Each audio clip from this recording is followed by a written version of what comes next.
Welcome to One Word a Day. I'm Sophia, pilot into the universe of Chinese. Let's continue to unpack some classical China's essential concepts. And I really enjoy the things we're going to talk about today and the past few days because everything comes with a heart. Here is Chinese heart symbol. Simplified, traditional, and 2,000 years ago, script language. Qing is today's character, and it's about feelings. I only put a feeling in there because Chinese language doesn't come with plural or singular form.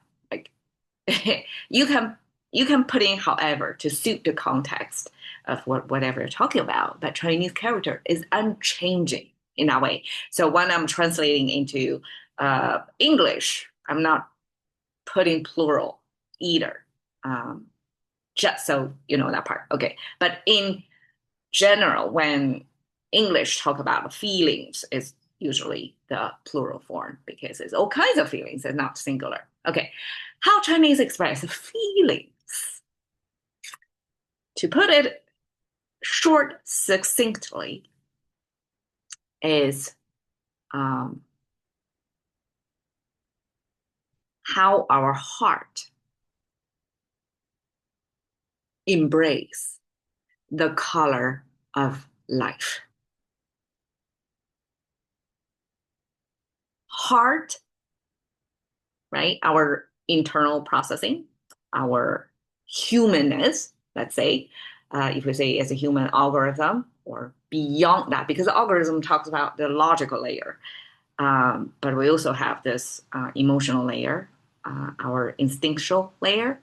It's not expressed in this algorithm thing. So this heart um, is made up of all the humanness in there, how we operate. Then the right side, the top, is life symbol. We talked about that a few episodes ago about nature. So basically, it's a plant planted through the ground with a second horizontal line as an indicator to show, okay, this plant is still rooted and therefore it's a living thing. So it's life living concept on the top. The bottom is the opening of earth with these two horizontal lines. It's kind of you almost like the earth would naturally try to collapse and then human artificially or engineeringly make a hole out of the ground, prop it up with these two things to keep the opening. And then this horizontal line is something, the mining, the minerals under earth. That's how humans, excavate valuable things, useful things for humans from underground. That's a basic image about the mining practice. And because ancient times, color oftentimes came from new minerals, so different ground color or different minerals we dig out from the earth. That's made onto our canvas. So Chinese eventually used that dan, this character dan, this mineral thing, kind of interchangeably to represent color, because that's the mineral can be used in multiple ways into medicine, right? Into building some things, right? The ores, iron ores, to make tools out of it. But most humans operate or interface with this mineral thing through the color in their space, either their clothing, their spatial color in their house, to the like interior design, things like that, or painting. So that's most often humanly aware of our interfacing with minerals. So eventually this mineral, this dan, just singularly or most oftenly, frequently, to represent color. Color of life. How we heart it. So how we humans process color of life. That's a Chinese poetic way to say feeling. So it's our hearts embracing or resisting, however we respond to color of life. And that shows our internal processing, trying to take it all in.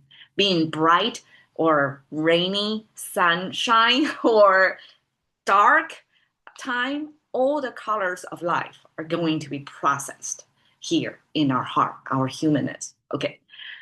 心情, here we just separate it out to say, okay, our heart feeling, to emphasize it's our internal subjective feeling, processing, being done, me through my heart right there. So that's 心情. That's basically the equivalent of English feelings.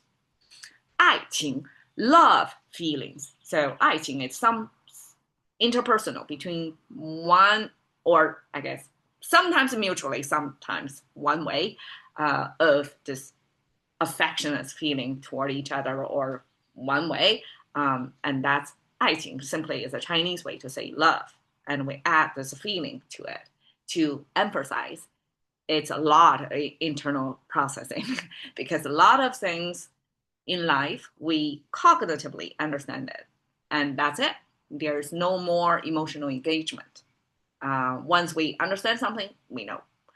But when it comes to the business of love, it's way more complicated because you're dealing with another human being. And that human being have their own feelings and emotions and everyday color of life to go with, right? You have your color of life, they have their color of life. There's two combination, it's like a million unlimited combinations, and that make, I guess, feelings. We have to emphasize that change, that almost like a weather, like keep changing, to attach that to the practice of love. So if you are you try to seek love or fall in love or stay in love, you have to deal with lots of feelings, meaning different colors of life you have to deal with. All right. 色情色, lust feelings. There's a big movie several years ago called The Last Caution. And they use 色 as this last word.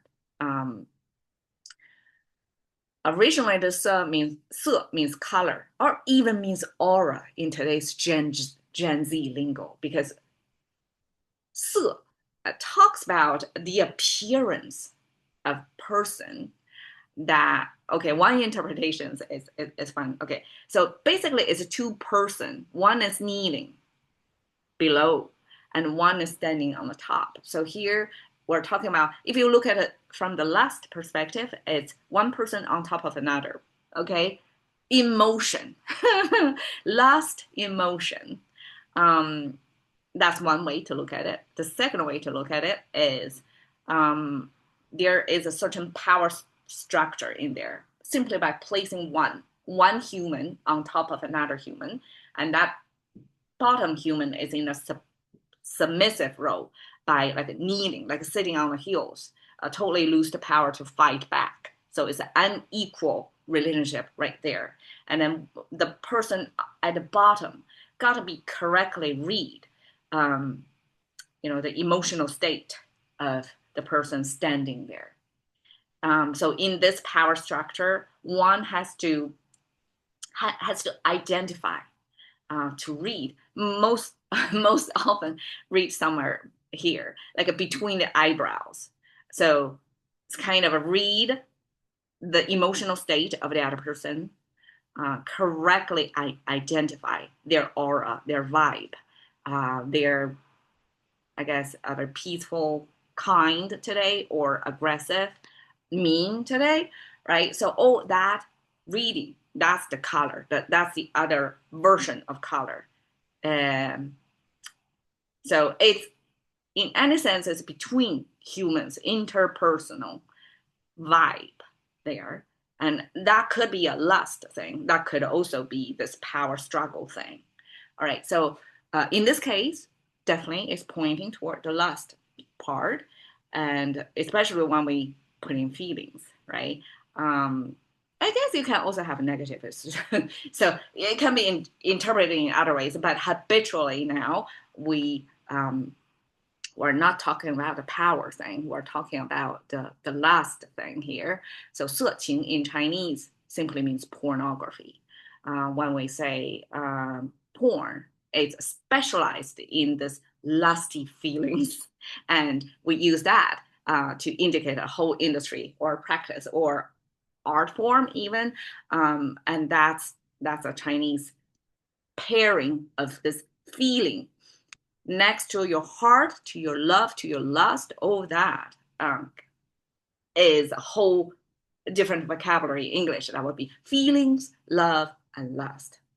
But Chinese pair it with this qing, this feeling is kind of a universal ingredient in how we operate our emotional state or our interpersonal dynamic, our lusty feeling toward specifically toward each other. So that's qing, that's feeling. Thank you very much for your time. See you another day.